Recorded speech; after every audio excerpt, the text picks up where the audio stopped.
is every Thursday. I run this on my own um, to give back to the information security and cybersecurity community. So, what is it? It's a discussion. It's a place where we can have discussions about cybersecurity and techniques, tactics, and procedures to more effectively talk about security controls and what we want to do.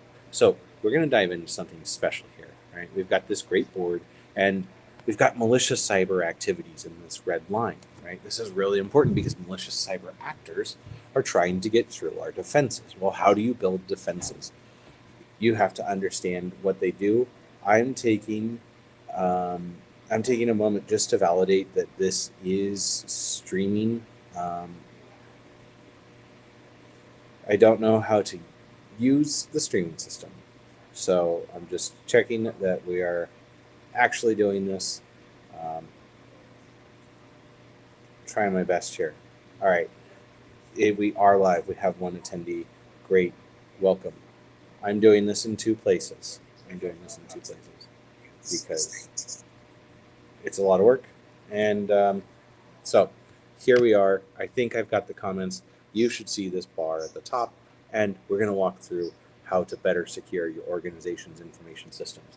Red is the malicious cyber actors. First thing we want to do is raise the deterrence cost of what they're doing, right? We want to make it so they abandon their efforts. There's some parallels in your life. You lock your car door, you put things in your trunk, you lock your house, you lock your windows because you want to deter a malicious actor to abandon their efforts, right? Pretty simple. That's really our focus in cybersecurity. And the more users you have engaged with cybersecurity and understanding that, the more you'll be able to in place a control, which is something you do, place a lock or place a mechanism in a system that makes it more difficult to access the next layer. But some people are persistent and some people are good lock pickers. So we want to protect our information and prevent compromise of the information. How do we do that? We encrypt our information that we want to store, right? There's ways you can do this in real life. You take an envelope, you put your letter in there, and you seal it, right? If you want to add more protection to prevent compromise of the information you're sending, right? You could send it through a trusted carrier. You could send it in a series of envelopes that would indicate if there was compromise in any of the layers. And welcome to everybody who's joined. I see there's 3 people. And then ultimately what we want to do is be able to detect a malicious cyber actor, right, on their whatever they're doing inside of our organization. And how do we detect them? We need 6 things really. Actions and controls, and that ranges across from proactive to responsive. So what does proactive mean? It means something that prevents what's going to happen, right? So proactive is taking, hi Holly, welcome, thank you so much. If you have any questions, drop them in the chat. So proactive stuff is the things and steps that you can take to prevent the likelihood of something happening. Detective is putting something in place, right? Putting some control in place that says, if something happens, let me know. Think about this with your cars, right? You've got turn signals and brake lights. Your eyes are doing the detection. And responsive, what do you do when that control is compromised, and what steps do you take? So again, a malicious cyber actor, we want to deter it so they abandon their efforts. But they're very well paid. They're happy to be doing what they're doing. They love their work. So they're not always going to abandon. We want to be able to let our team protect and prevent. And if we can't do that, we want to make sure our team can detect their efforts, because that lets us adapt. That lets us understand what activities they took to get around and bypass our systems, and the activities that we can do to prevent the likelihood of that happening before. Now, if you've ever heard of the OSI model, right, we range from physical all the way up to application, and the one thing it doesn't consider is humans. Out of most of the delivery techniques for malicious code, 3 out of 4 of them are human based. So we need to make sure that all the people using our systems and our computers and our environments, right, really have an understanding of how to do things securely to protect and detect, right, when malicious cyber actors are doing something. We want our users to know how to do that. We want our users to be good at answering phone calls correctly, not responding to certain emails that look suspicious, right? We want our users to be in this space, and then we take our engineers, architects, and cybersecurity teams, and they're going to adapt those systems to, again, deter and abandon malicious cyber efforts. So Ruckus is a holistic look at cybersecurity. So we talked about actions and controls. We talked about some of the things that you could place, right, to secure your organization. And there's a couple things that you need to consider as you're starting cybersecurity controls, right? We need to have a good understanding of these components here, right? Data access and blending. So what systems are logging, monitoring, and alerting, right? And are they doing that during load where it's increasing, how many services are operating and how much load that's, is it impacting the usability of the system, right? We need a data automation workflow to make it more effective for our teams to communicate about where they are and how they are responding to an incident. And then we need to be able to develop storyboards and reporting. So this is a big component of data and visualization and understanding data across the organization, how it works, how it can be compromised, how it can be leveraged to optimize or secure, right? Security is only one component in a broader system of computers working together. And then efficient resource utilization. We don't want people to always be responding to logs. We want people to be responding to alerts that we set a threshold. And when that threshold is exceeded, some alert is generated that says an action needs to be taken. All right. My microphone has gotten a bit scratchy. Thanks for letting me know. I will be here. I'm gonna keep working on this. If anybody else is having any audio problems from me, just let me know in the comments. Thank you. Move that around. All right. So when we think about security, right, we want to think about data access. We want to think about data automation.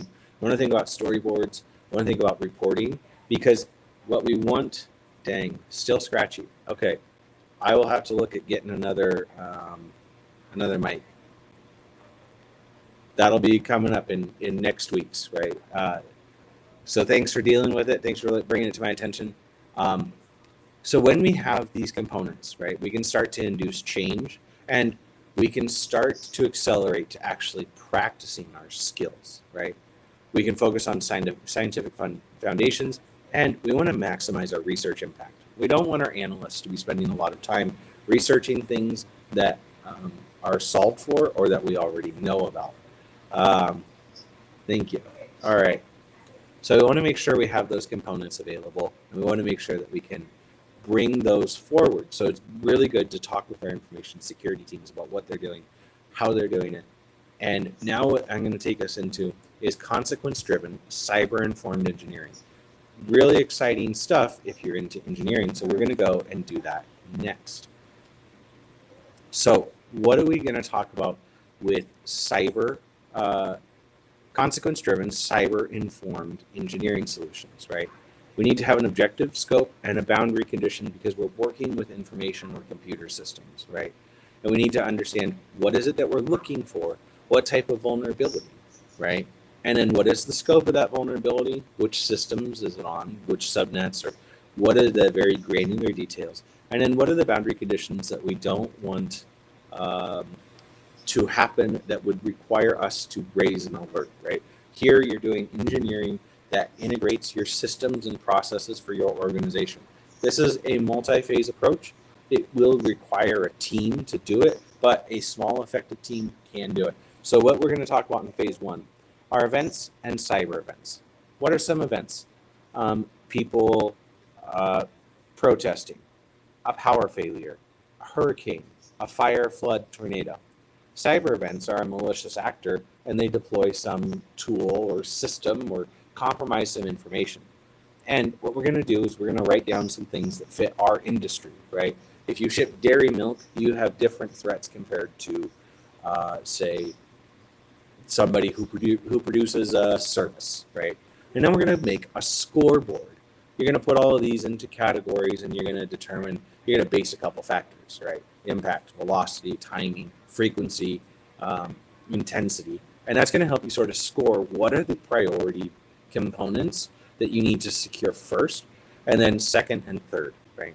Don't try to boil the whole ocean. So when you do that, then you're going to move to information gathering. This is the most important part to get right. And I've got several tools I would love to share with the community about how to do better information gathering about complicated systems. So when we do information gathering, we need three components to happen. We need system diagrams so our engineers, architects, and developers can more effectively understand what systems they use, how those systems are connected, and what components are connecting those systems. The more systems and components you have connecting, the more vulnerabilities you have. Think about this. If you were going to build a giant bunker, how many doors would you put in your giant bunker? Probably one, maybe two.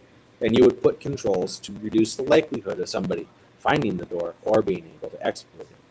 And then manuals. I cannot stress enough how important manuals are for software, and it's important that people can access those with the system disconnected. So if your manuals are only online, do a quick poll and put them in some safe spot where you can access them if your global internet access is disrupted. Then interviews, right? We need to have good discussions with the teams that use the systems inside our organization. We need to ask the questions that really that force the discussion to distill the problems on the team. So when we move into those interviews, right, what system do you work on? And if that system stopped working, who would be impacted, right? What system do you use daily? How do you access it? Now, when you're creating these things and you're doing these interviews, it's also a great time to do network analysis with the teams that you're doing, because you can start to identify, is what the person's saying also the same as how the computer is behaving, right? There's great tools to do this. Wireshark is an example. Inspect the traffic leaving the systems and know where it's coming from and going to. And that's going to let you build this beautiful thing of a system description. That system description will have these three components and then these other three. So we've got 6 components that describe a system that we can really start to quantify and qualify our threats without burning ourselves out about how we're going to talk about them. That moves us to phase 3, right?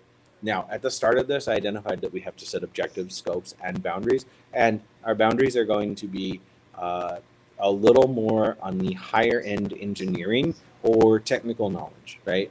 Even if you don't have that, keep watching this video because you're going to start to understand how these pieces come together. So when we're going to set our boundary condition, we need to understand the technical approach that we're going to take. I'm going to try to get in here, right?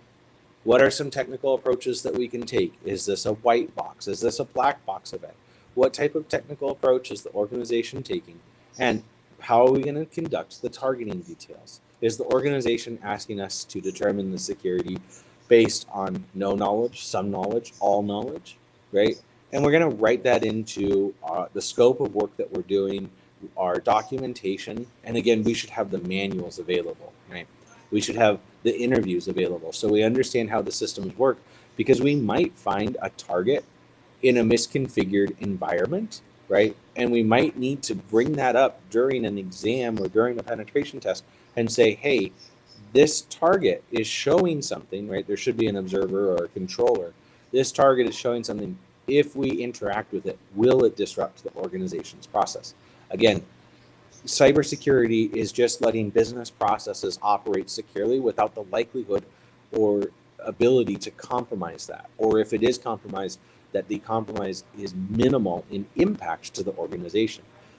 Losing a packet back and forth when creating a handshake is much different than everybody's PCI data being compromised. Then we work on our system targeting profile, right? We identify and scope out what type of systems are we working with, right? Are these production systems, web? Is it a SQL database? Is it a sensitive database that other systems are dependent on? Is the target profile an ICS or SCADA controller that could potentially stop production in an environment or impact a sewage plant? And then we'll define those critical needs. Remember, at the beginning of this, we talked about events and cyber events and scoring. So that gives us what our critical need is based on the threat modeling inside of our organization, which brings us to our attack scenarios. Now, you could hypothesize any attack that you ever wanted to do, but the most effective thing is to do really good threat modeling for your business and the security components that you're trying to do, and come up with realistic scenarios that fit your environment. Not every threat actor is looking for you. It's just the same way that not every business is going to be the best business to do it. So as we're scoping out a penetration test and we have our critical needs, attack scenarios, we define what our attack payload is. And then that brings us to our high consequence event, HCE. We want to reduce the likelihood of HCEs, high consequence events. We want to avoid them, and we can do that with CCE, consequence-driven cyber-informed engineering. And these really bring together the components and systems you need to start to really secure your data and more effectively organize your computing systems. So I'm going to walk back through this real quick, right? We have the consequence-driven cyber-informed kill chain. It's composed of 3 phases, and it has 6 components inside of the first 2 phases. Those components, we score the events, the cyber events, and we come up with a scoring model that's appropriate for our organization. And then we need the components of how the systems work, right, based on architecture, engineering, design, and development. And then we also need to have interviews with the people who use, operate, maintain those systems. This is really important. And we should also have the manuals of how does this system work as intended, because what we are doing here is making sure that a computer, when it got turned on, is going to function as we expected. And if there is some problem of the execution, right, that should create a log. That log should eventually be correlated, right, with a log engine, and at some threshold be escalated to a level where it says this needs action based on a human. Then we get in here, we set those boundary conditions. When we set those boundary conditions, we consider our technical approach, our targeting details, our system targeting profile, critical needs, attack scenarios, a dummy attack payload, and a high consequence event. So that's really how we take consequence-driven cyber-informed engineering, apply it to our cybersecurity systems, and start to build better teams.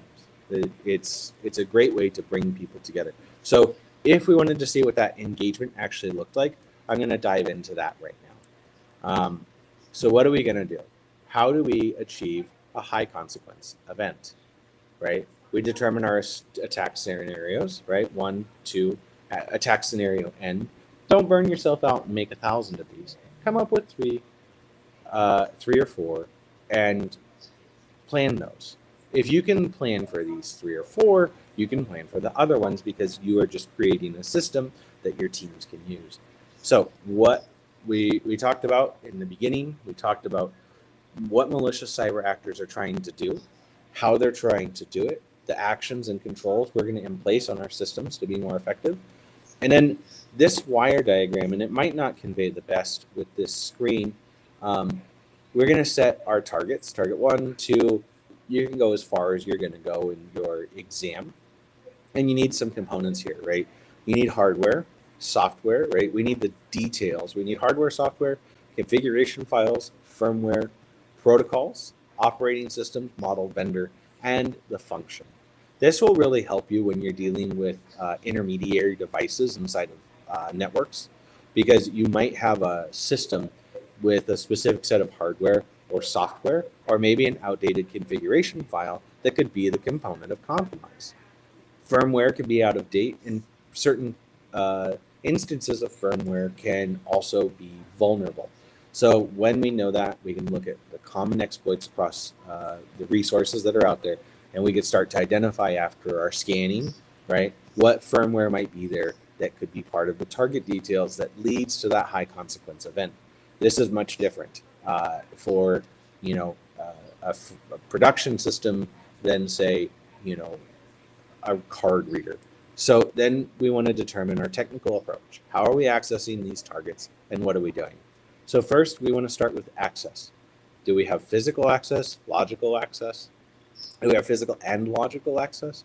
And if so, how was that created? How was that network created? Who monitors it? And where could potentially a log be created that somebody would be looking for our activity? Then we need to understand what actions we're going to take on the system, right?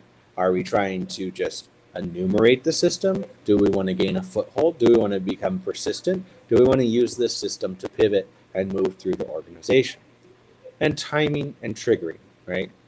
If we know that there's a certain scan at a certain time of a day, we might not want to escalate any changes on a machine, but we might want to align our timing with escalating if we know it's going to be before a backup, because we could potentially get our exploit inside of a backup, and then triggering what's gonna happen to actually make these things go together. So just a quick refresh here. How do we get to that high consequence event, right?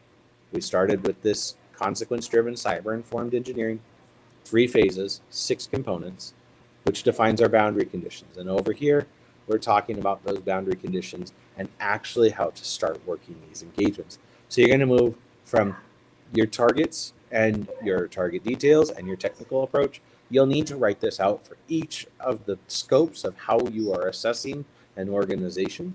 And you're going to ask yourself down here, do I have enough details? Yes or no? No. Go ahead and go back and practice your really good OSINT techniques to get more data. If you have enough details about the system, you're going to move on. You're going to define those critical needs, right? Understand what the critical needs is for each of the target. You're going to work on development based on the conditions you experience in that environment. And then when you have your critical needs and development ready, you're going to move into deployment of whatever your exploit or scope of work is. And I hope this is just coming together and making sense about sort of how these systems work together, what they do, and how to walk through this process in any aspect of how you are as a security professional.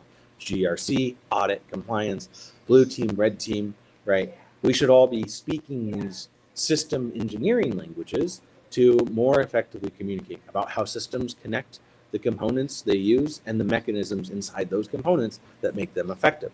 Because that's what we're trying to solve here. So we've talked about quite a lot, and really I hope that this has been useful for everybody who's tuned in. I really appreciate your time, and I can't wait to do this again. What we're going to dive into next week, right, is cybersecurity jobs, what job performer is doing it, what jobs they do, the process, the needs, and the circumstances. If there's a cyber role you want me to explore, feel free to drop it in the comments, and I will start to make a log, and we'll just cover those every week. So this is the end of our time. It's coming up. If there's anything that you want to see next week, send me a message. Bring your friends, and I thank everybody for showing up, and have a great day. So that's it. That's all I got. I don't know how to stop this. All right. That's all I've got. Thanks, everybody, for showing up, and we'll see